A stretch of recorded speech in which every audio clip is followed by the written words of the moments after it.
previous high school is SMK Kuala Selangor, which is located in Selangor, and I'll be taking a subject account for SPM.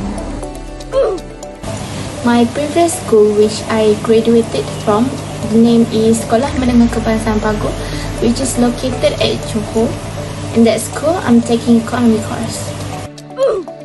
I was a science stream student. I was graduated from Sekolah Menengah Agama Malaysia Kota Pahang, where I first developed an interest in the field of law. Assalamualaikum warahmatullahi wabarakatuh.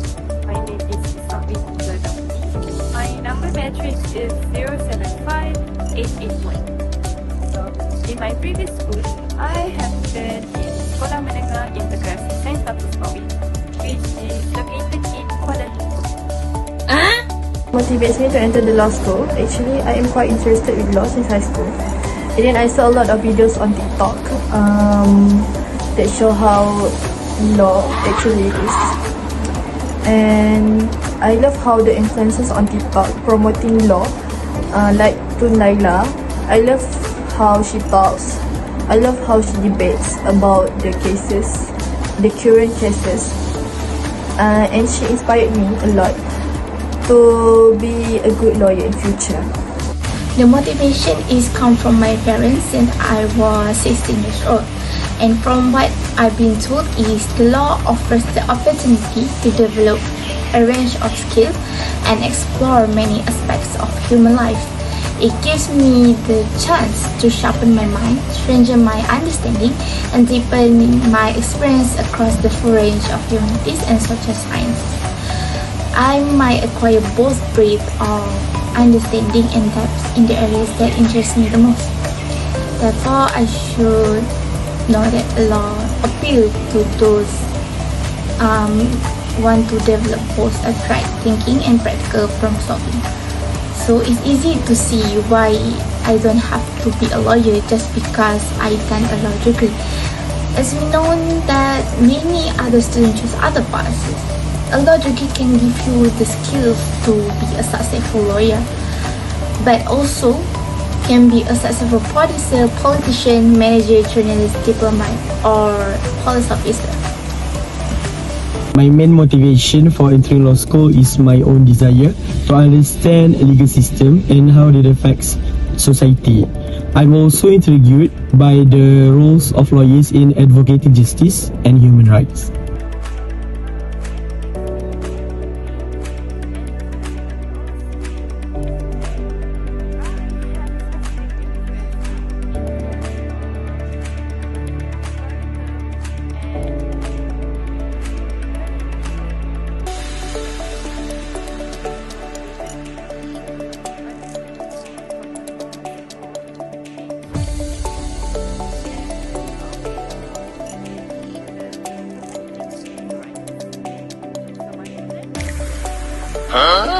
I think my plan after diploma, I would like to further my studies on law. I would gladly further my studies on degree law, and that's what I'm planning for right now. Getting a diploma in law, I would like to further education in bachelor degree in law, which is LLD in UNISA, to get a deeper understanding of legal principle theories and practical skills necessary for a legal career. After completing my diploma, I plan to further my studies by pursuing in bachelor's degree law at University Sultan Zainal Abidin. So my plan, after finishing my diploma program, inshallah, I'm planning to continue to pursue my studies in degree law, inshallah, in UAE because it's near to my house. I think my career interest in law is I want to be a program syariah. That's what I've been dreaming of since high school. So I hope I get a chance to be one of them. I will try to civil law, which is concerned the private relation between community members rather than criminal legal system. And other than that, I would also like to try a family law, which I will focus on the relationship between people and their families. I have a deep interest in the field of law I'm keen to explore various branches of law such as law of torts, law of contract, family law, Islamic family law and constitutional law.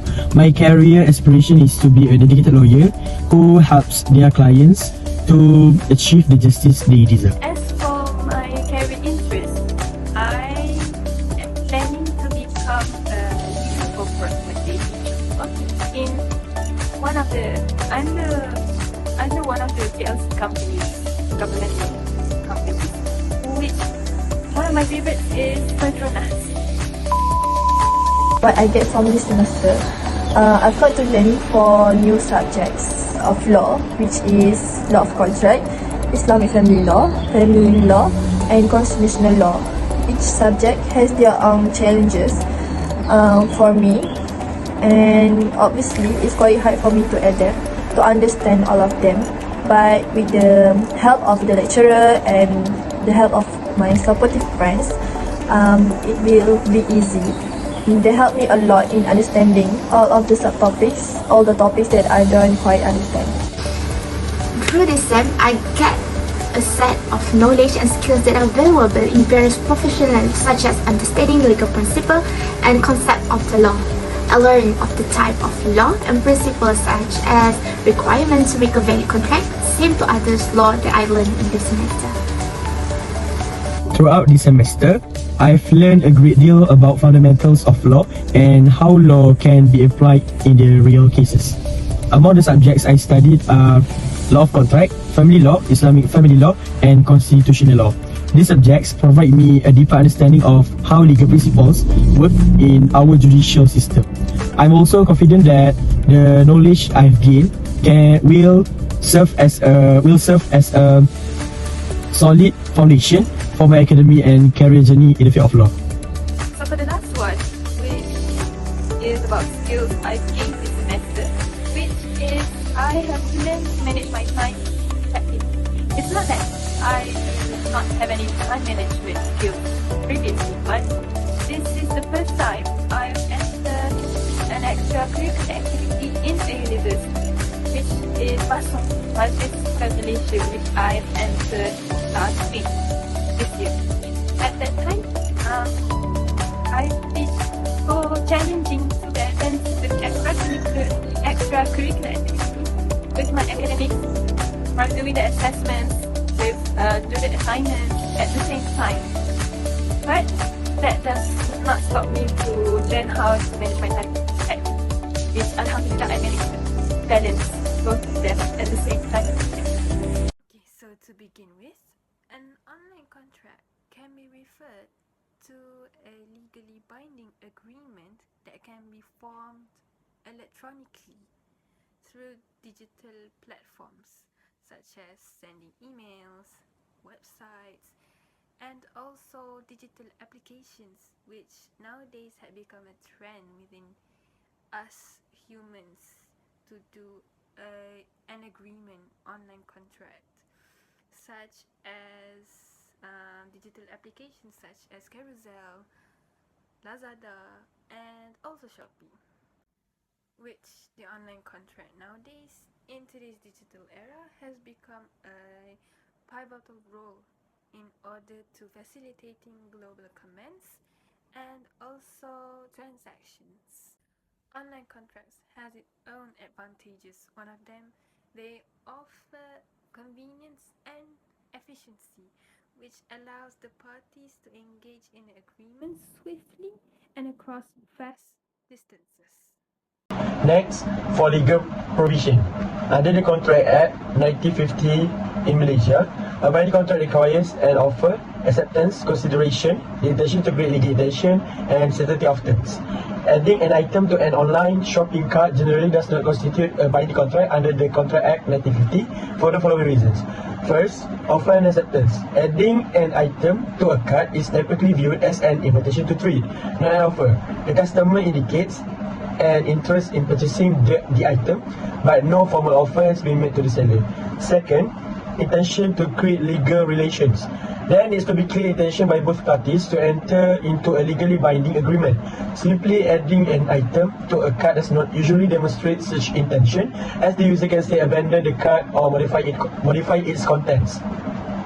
The third one is consideration. A binding contract requires consideration, which means something of value must be exchanged between the parties. No consideration is exchanged when an item is merely added to a card. Number 4, certainty of terms. The terms of contract must be certain and clear. Adding an item to a cart does not finalize the terms, such as quantity, price, and delivery details, which are often confirmed at the checkout stage. Therefore, under the Contract Act 1950, adding an item to an online shopping cart does not typically constitute a valid contract. A contract will likely be formed at the point of completing the purchase, when the buyer submits the order and the seller confirms it. Okay, let us look in the case of Huijia Hao against the Perdana Park City Sudan Berhad and Ano, where the plaintiff, which is Huijia Hao, claimed that he had booked a unit in a priority sales event, which was organised by the first defendant, which is the Perdana Park City Sudan Berhad.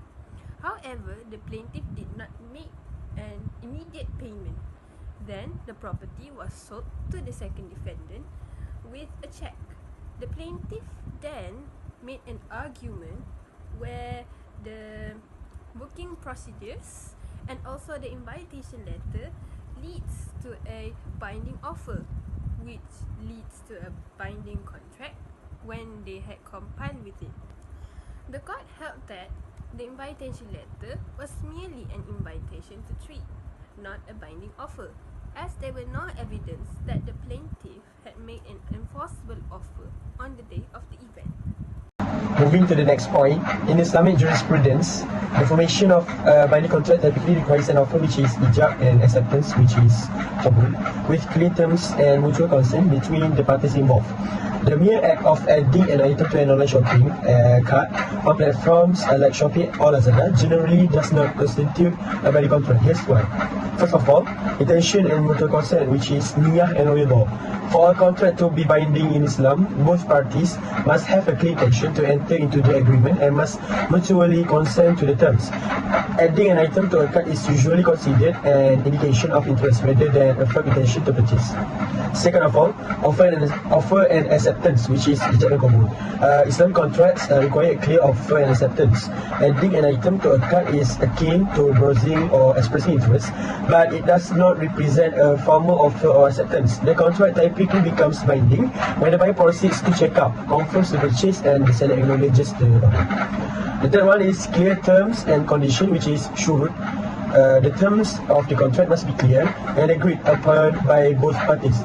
When an item is in the cart, the buyer has not yet agreed to the final price, shipping terms, or other conditions that might apply upon checkout. Number 4, no binding until final action.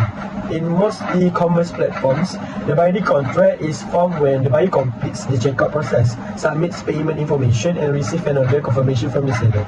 Therefore, according to Islamic principles, adding an item to an online shopping cart does not constitute a binding contract. The binding agreement is typically formed when the transaction is completed and the checkout stage and the both parties have explicitly agreed to it. Under both the Contract Act 1950 and Islamic jurisprudence, adding an item to an online shopping cart does not constitute a binding contract. A binding contract is typically formed when the buyer completes the checkout process, confirms the purchase, and the seller acknowledges the order. Both legal frameworks emphasize the necessity of offer and acceptance, mutual consent, intention to pre-legal relation, consideration, and clear terms, all of which are generally only satisfied at the point of finalizing the purchase. When first mention of online shopping, the discussion would be limited to several mainstream platforms such as Shopee, Lazada, or Muda, which have been well developed in the past few years. The law is settled that a legally binding contract requires the elements of capacity, offer, acceptance, consideration, and intention. Nevertheless, challenges arise in defining what constitutes an offer and acceptance in online transactions. The absence of face-to-face communication and written agreements between sellers and consumers can contribute to misunderstandings. Some of issues that could happen in online shopping is misleading product description, which could happen if the product description or image may be inaccurate, leading to consumer dissatisfaction and disputes. The solution to this problem is to ensure the product description are accurate and up-to-date. Seller could use the high-quality image that accurately represent the product. The next one is the lack of order confirmation and documentation, which the problem is the consumers may not receive proper order confirmations, leading to confusion and disputes about the transactions. For the solution, seller could make and automatically generate confirmations and receipt via email immediately after purchase. This is to make sure the records of all transactions is being kept well for future references. And for the last one is, product packaging could not be safe, which is a quite hot issue in online shopping. The problem is not all the goods sold online is suitable for delivery, since it might be a fragile product. This could lead to the damage on the product. So the solution is to meet the customer face to face, or the customer can meet up with the seller for the confirmation of the product's condition, especially for electronic goods. This can be referred to Section 15(2) of Contracts Act, where the promisor not bound to perform unless reciprocal promisee ready and willing to perform, which the customer can ask for the confirmation of the product quality before buying it. This also has been in the same situation in the apps carousel. A lot of people using these apps, especially for buying electronic goods, which is the seller could set up the tag for their meet with the customer to make sure they are truly satisfied with the product that they sell. As you can see above about a pie chart and a bar chart. Now we focus on the pie chart, which is contained 87% of people in Malaysia prefer online shopping than physical shopping. It changed in the past of year. You could see that 87% of online shopping is monopolized by Gen Z. The Gen Z study by Nielsen, Malaysia reported that 87% of Malaysia have made online shopping in past year, highlighting the widespread acceptance of e-contract. For the other percentage, they normally go to physical shopping. Either they don't know how to shopping online, or maybe they habitually use the physical shopping. Same to other bar chart, which is show the decrease and increase of category of shopping in 4 years. But what can we summarize from this bar chart is, after COVID-19 rushed in, we can see that people more find online shopping more easier than a physical shopping. Why this has happened?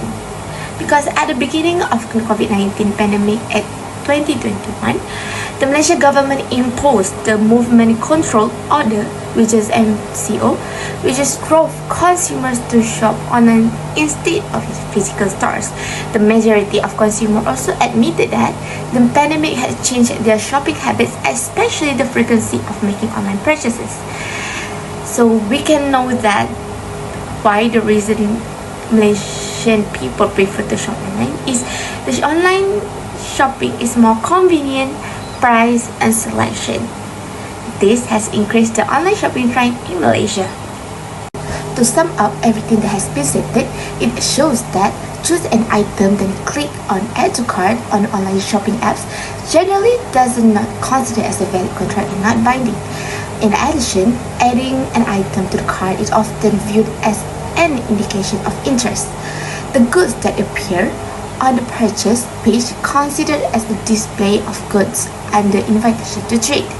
To put it simply, the contract will be created once the parties take steps to formalize the offer. Not to forget that cart abandonment, which is consumers frequently add items to their cart without proceeding to checkout. This action alone does not obligate them to purchase the items, nor does it bind the retailer to supply them at this stage.